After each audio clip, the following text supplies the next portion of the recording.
Hey there, and welcome to Careers Unchecked, the podcast where we stop checking boxes and start making moves. This is for barrier breakers, career builders, and anyone who's ready to build a career that actually feels like theirs. I'm Brandy Oldham, career coach, interior designer, and year-round iced coffee drinker. Around here, we keep it real. From navigating career pivots to figuring out how to stay balanced when your to-do list feels like it's just never ending. Whether you're chasing that next promotion, thinking about switching things up, or just trying to figure out what's next, you're in the right place. My goal? To help you trust yourself, take action that feels good, and build a career that's sustainable, not stressful. So grab your drink of choice, settle in, and let's get to it. The other night, I found myself rocking my son to sleep, and instead of mentally running through my to-do list like I do far too often, I started thinking about all the things I hope he knows as he grows up. Not just the big stuff, like how to drive or do taxes, but the heart stuff, the values, the internal compass I hope he builds. The kind of lessons that shape who he is when no one's watching. I jotted down a few notes in my phone, and after he dozed off, I took a look at it and realized a lot of these are actually lessons I wish more professionals embraced in their careers. Whether you're a new grad, a mid-career pivoter, or someone just craving more meaning in your work, these 3 truths show up again and again. So today I want to share them with you. 3 lessons I'm trying to raise my son with, and something maybe you just need to hear too. So let's start with the first one. Community is everything. We are not meant to do life alone, and we're definitely not meant to do careers alone. When I think about raising my son, I don't just think about what I want to teach him. I think about who I want him to learn from. Teachers, friends, coaches, kind neighbors across the street, grown-ups who model empathy, curiosity, courage. And your career? Not all that different.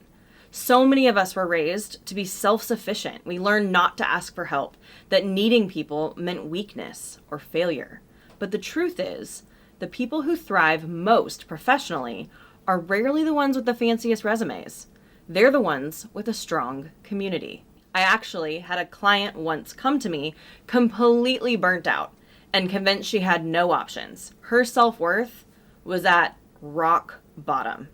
But when we started mapping her past roles, we realized she wasn't lacking skill. She was lacking a mirror. People to reflect her back to herself. People to say, hey, I see you, and you've done incredible work. That's what community does. It reminds you who you are when you forget. It opens doors when you're afraid to knock. It says, come sit with us when you feel like you don't belong. So I want to ask you, who's in your professional corner right now? If the answer is, I'm not sure, that's okay. Community takes time. But maybe this week you reach out to one former colleague, or you message someone on LinkedIn with a genuine compliment, or join a virtual group or attend a free event. Just one small step to remind yourself, I'm not doing this alone. All right, lesson 2.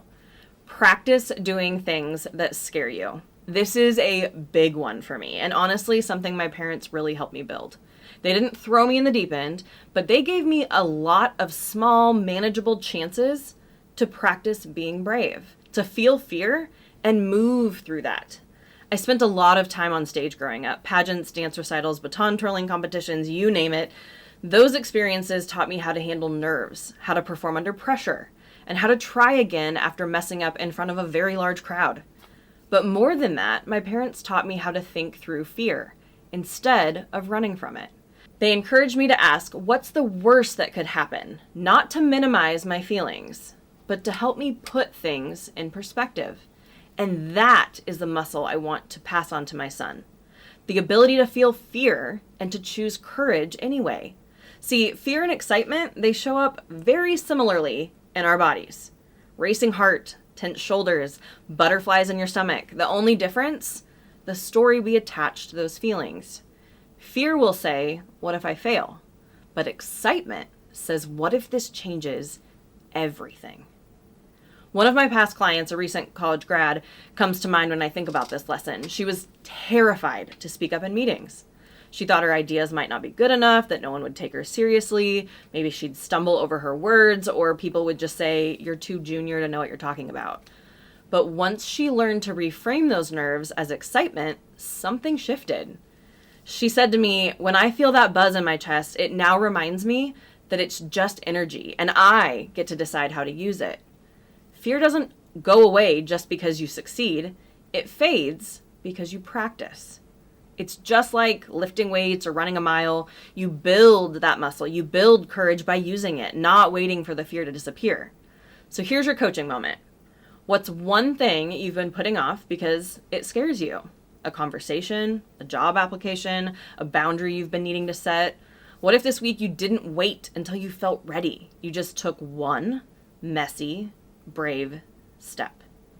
You don't have to be fearless. You just have to take the step that moves you forward. Scared and all. All right, lesson 3. When given the choice, be kind.